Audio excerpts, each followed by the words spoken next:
Sziasztok, én Marián vagyok, kövess be a csatornámat, hogy minél több tartalmat láss, küldj nekem egy lájkot, hogy tudjam, hogy jó úton járok, és írd nekem kommentbe, hogy legközelebb mit készítsünk el együtt, közösen. Úgy, hogy a gyerekek is örömmel megegyék és fogyasszák.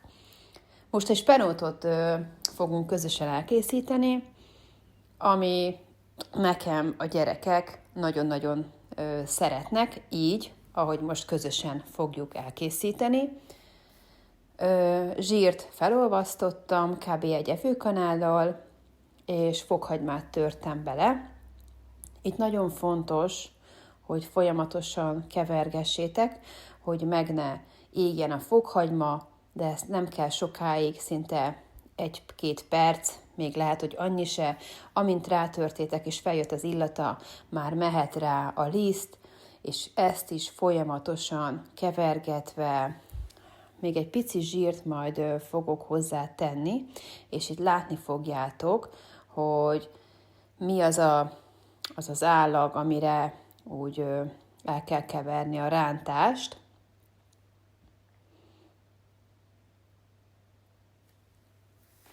Meg itt tettem még hozzá egy kicsi fokhagymát. Mi nagyon-nagyon szeretjük a spenótot fokhagymásan, és ugye a fokhagymának is megvan a jótékony hatása, tehát egy nagyon-nagyon egészséges főzelékről van szó. Ugye a spenót is nagyon jó ilyenkor tavasszal, mert nagyon magas a vastartalma, és ez olyan spenót, amit én nyáron, amikor ugye szezonja van, eltettem a fagyasztóba, majd fogok erről is nektek videót feltenni, hogy hogyan tudtok így elkészíteni magatoknak spenótot, hogy ne kelljen megvenni a bolti Mirelit spenótot, vagy akár a fóliás spenótot, mert sokkal finomabb lesz az a spenót, amit te a napsütötte spenótból teszel el. Egy nagyon picit szoktam megforrázni a leveleket, és utána összedarabolva dobozba teszem, és úgy szoktam befagyasztani, és ilyenkor, amikor jön ez a tavaszi fáradtság, legtöbbször nagyon sokan panaszkodnak a vashiányra. 4 gyermekem van, tökéletes volt mindig is nálunk ez a vas kérdés, soha nem volt egyik sem vashiányos, és a tavaszi fáradtságot sem érzem én sem, de ilyenkor figyelek arra, hogy mindig, amikor szezonjában vannak a dolgok, akkor azért már mi is elkezdjük enni. Ugye ilyenkor még nincsen spenót, csak a fóliás, és ezért is tartom jobbnak azt, amit én a fagyasztóból veszek ki, de már ilyenkor elkezdtem a gyerekeknek főzni ezeket az ételeket, aminek magas a vastartalma, mint például már a csatornán fent megtaláljátok a májgaluska levest is, ami ugyanígy nagyon-nagyon jó, és nekem azt is a gyerekek nagyon-nagyon szeretik. Itt ugye már látjátok, hogy milyen legyen a rántásnak az állaga, hogy ilyen laza, könnyen keverhető, és nem kell, hogy oda piruljon, csak tényleg egy pici színt kapjon a liszt, és már utána mehet akkor rá a spenót. Én most dupla adagból készítem el. Előző este kivettem a fagyasztóból, szépen kiolvadt, és most ezt ráteszem a fokhagymás rántásra, ezzel jól átkeverem. Ilyenkor picit sózzátok, és keverjétek jól, még egy 4-5 percig talán, és annyi bőven elég lesz neki. Spenótot nagyon sokféleképpen tudjátok tálalni, akár csak tükörtojással, vagy fasírttal, vagy akár nagyon finom rántott hússal is, amit tényleg a gyerekek nektek is örömmel fogadnak, és szívesen megesznek hozzá, de mi nagyon-nagyon szeretjük akár a töltött szűzpecsenyével is, nagyon-nagyon finom, de most sült krumplival és tükörtojással fogjuk majd a végén tálalni, mert ez a kombó, talán ez nálunk, ami a legkedveltebb, és talán így szerették meg a gyerekek nálam a spenótot. Itt látjátok, hogy közben azért néha meg kell keverni, hogy nehogy a liszt miatt leragadjon, vagy lesüljön. A spenót jól átkeveritek. Igazából tényleg egy pár perc, és néha megkevered, figyelj rá, ne hagyd ott, és amikor ez megvan, akkor én házi tejet szoktam használni, és tejjel felöntöm, de itt látjátok is, ahogy kevergetem, hogy nem ragad le, nem sül oda, és nagyon szépen tudjátok így kevergetni egy pár percig.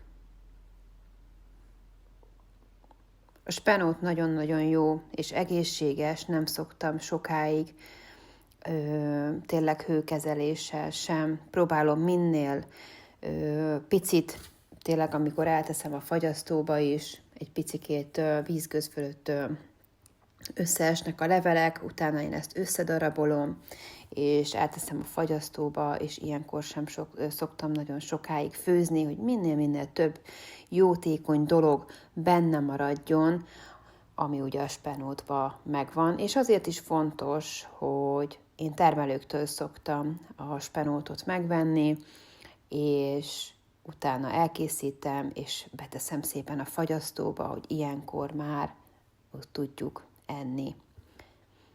Itt felöntöttem tejjel, elég annyi tejet rátenni, hogy ellepje, és talán egy picivel több, mint ahogy úgy ellepné a spenótot, akkor így nagyon szépen be fog nektek sűrűsödni. Itt is folyamatosan legyetek ott, kicsi takarékon legyen a gáz, ne legyen magasra tekerve, vagy mert akkor nagyon forr, és az nem jó. Néha megkeveritek. Spenótból nagyon-nagyon sokféle ételeket tudunk elkészíteni. Nálam nem mindent esznek meg a gyerekek, de összességében az a lényeg, hogy találjátok meg azt, amit a gyerekek is szeretnek, és jó ízűen megesznek, mert nálunk is van azért többféle spenótos étel, viszont csak ebben a formában, tehát így főzelékben eszik meg a spenótot, mint akár ugye a májgaluska leves, nálunk csak a májat úgy eszik meg, hogy ez a májgaluska leves formájában, de erről találtok fönt videót a csatornámon, viszont a rántott májat, vagy a hagymás májat, ezt nem nagyon, a resztelt májat, ezt nem eszik, ezt nem szeretik annyira, de úgy vagyok vele, hogyha megvan az, ahogy ők elfogadják a májat, vagy elfogadják a spenótot, vagy egyéb más ételeket, akkor az a lényeg, hogy megegyék jó ízűen, és majd később újra rá lehet próbálni, hogy elfogadja, meg szoktam mindig kóstoltatni velük, amikor ugye azt főzöm, a lányok általában megeszik a hagymás májat, a fiúk azok nem, de úgy vagyok vele, hogy mindig megkóstoltatom, és előbb-utóbb majd lehet, hogy kedvet kapnak rá, már azért láttam több ételnél, hogy így aztán sikerült, előbb-utóbb kedvet kaptak hozzá, és megették, de most ez igazából a spenót, a főzelék, az nálunk így nagyon-nagyon szeretik, és tényleg nagyon jótékony. Itt látjátok, hogy milyen szépen sűrűsödik be,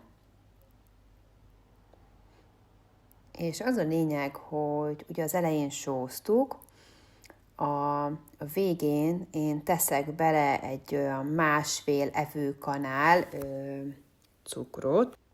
Én nagyon szeretem, hogyha, és a gyerekek is így szeretik, hogyha egy picit olyan édes, de egy picit a só is érződik, a fokhagyma is érződik benne, és nálunk ez a kedvelt. Itt íz a spenót főzelékre, és itt teszem bele a 1,5 evőkanál cukrot, jól elkeverem vele.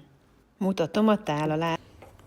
Tükörtojást készítettem mellé, és a karikára vágott sült krumpli, amit egy picit sóztatok meg, és úgy lesz nagyon-nagyon finom ez az ízharmónia, mert a spenótunk az egy picit édeskés, a krumpli az meg egy picit sós, és nekem tényleg a gyerekek így imádják, mindenféleképp kóstoljátok meg, mert nagyon-nagyon finom ezzel a 3-as